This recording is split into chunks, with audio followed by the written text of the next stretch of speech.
माफियाओं के हौसले बुलंद, कोयले के अवैध खनन व ट्रांसपोर्टिंग रोकने की जिम्मेवारी 3 एजेंसियों पर, फिर भी थम नहीं रहा तस्करी। एक बार फिर कल निरसा के मुगमा और पंचेत के लुच्चीबाग में अवैध उत्खनन में मजदूरों की गई जान। बंद समेत एक्टिव खदानों में भी तस्कर करा रहे अवैध खनन खदानों से अवैध कोयले की ढुलाई। सीआईएसएफ खामोश। हर माइंस में लगे हैं सीसीटीवी कैमरे, फिर भी चोरी बदस्तूर जारी। सड़क से कोयले की तस्करी, पुलिस की चुप्पी पर सवाल। इस अवैध धंधे में सैकड़ों मजदूरों ने चंद पैसों की खातिर गंवाई जान। धनबाद में धड़ल्ले से कोयले का काला धंधा चल रहा है। अवैध खनन व कोल डंपों से लूट के बाद कोयले को खुलेआम सड़क मार्ग के जरिए बिहार, बंगाल और यूपी के मंडी में खपाया जा रहा है। इस गोरख धंधे को रोकने का जिम्मा कोल सेक्टर, सीआईएसएफ और पुलिस पर है, पर हर कोई चुप है। कल जिले के निरसा और पंचेत में हुए इलीगल माइनिंग एक्सीडेंट में 3 मजदूरों ने अपनी जान गंवाई और पुलिस की इस घटना के बाद चुप्पी रहना कई सवाल खड़ा कर रहा है। धनबाद में एक बार फिर निरसा के मुगमा और पंचेत के लुच्चीबाग में अवैध खनन के दौरान 3 मजदूरों की मौत हो गई, जबकि कुछ मजदूरों के दबे होने की बात कही जा रही है। लगातार हो रही बारिश में भी अवैध कोयला तस्कर गरीब मजदूरों को चंद पैसे देकर अवैध खनन करवा रहे हैं। बारिश के कारण जमीन गीली, कोयले के सुरंग कमजोर हो जाते, जिससे कोयले के चट्टान चाल धंसने से मजदूर अपनी जान गंवा रहे हैं। पूछे जाने पर संबंधित विभाग कार्रवाई करने के बजाय एक दूसरे पर फेंकाफेंकी कर रहे हैं।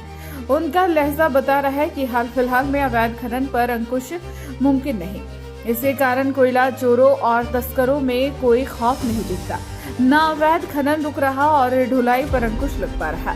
शहरवासी दिन रात सड़कों पर अवैध कोयले की ढुलाई देख रहे हैं। निरसा के विधायक अरूप चैटर्जी का साफ कहना है कि इस पूरे कोयला चोरी के सिंडिकेट में हर कोई हिस्सेदार है और इसे रोकना मुमकिन नहीं।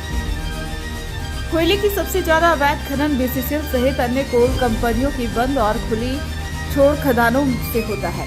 इसके अलावा बंद मुहानों को फिर से खोदकर भी कोयले का अवैध खनन किया जाता है। अवैध खनन में तस्कर बकायदा मजदूरों को भी दिहाड़ी में बहाल कर रखा है। वहीं एक्टिव खदानों में भी अवैध खनन का दावा है। बीसीसीएल को इस अवैध खनन को रोकने की जिम्मेवारी है, इसके बावजूद अंकुश नदारद है। अवैध खनन का कोयला सीआईएसएफ की आंखों के सामने से निकलता है, कई चेक पोस्टों के पास से गुजरता है। कोल कंपनी ने चोरी रोकने के लिए सीसीटीवी कैमरे भी लगा रखे हैं, फिर भी चोरी बदस्तूर जारी है। सीआईएसएफ को भी पता है कि बाइकों में कोयला ढुलाई का नियम नहीं है, इसके बावजूद कार्रवाई नहीं होती।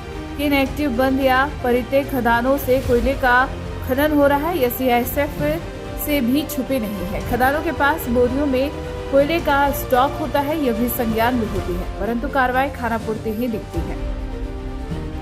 अवैध कोयला तस्करों पर धड़ल्ले से ढोया जा रहा है, चाहे साइकिल हो, बाइक या फिर ट्रक हाईवा। सड़कों पर पुलिस प्रशासन की मशीनरी रहती है, इसके बावजूद पुलिस इनकी धरपकड़ नहीं करती। गश्ती दल व चेक पोस्टों में इन वाहनों से वसूली कर आगे बढ़ने की इजाजत भी मिलती अमूमन दिख रही है। हालांकि जब कोई बड़ी घटना घटती तो जिला प्रशासन इस पर मामले की लीपापोती करने के लिए कार्रवाई जरूर करते हैं, पर कभी भी अवैध धंधोबाजों पर कोई कार्रवाई नहीं होती, जिसके कारण यह धंधा रुकने के बजाय फल फूल रहे हैं और सरकार को करोड़ों का चूना लगा रहा है। बहरहाल कोयला तस्करी के इस काले धंधे में सिंडिकेट का किंगपिन अलग अलग लोगों ने संभाल रखा है, जिसे रोकना मुमकिन नहीं, क्योंकि जिनके कांधे पर इसे रोकने की जिम्मेदारी है वह खुद ईमानदार नहीं।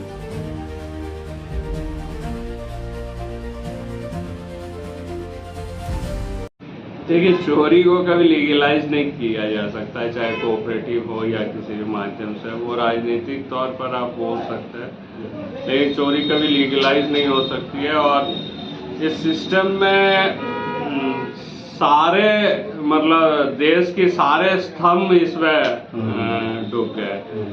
अब राजनीति बोलिए, अधिकारी बोलिए, प्रेस बोलिए, मतलब सारे लोग ही, जितने आप मुख्य स्तंभ बोल सकते हैं, सारे लोग ही इसमें इस सिस्टम के पार्ट बन गए। तो जब तक कोई मतलब इसके पूरे विरुद्ध में खड़ा होकर मुखर तरीके से आप ये नहीं करेंगे, तब तक हम समझते हैं जो आज इस गठजोड़ को तोड़ना बहुत ही मुश्किल है। नहीं, पहले लोग कहते थे कि अरूप चटर्जी Yeah.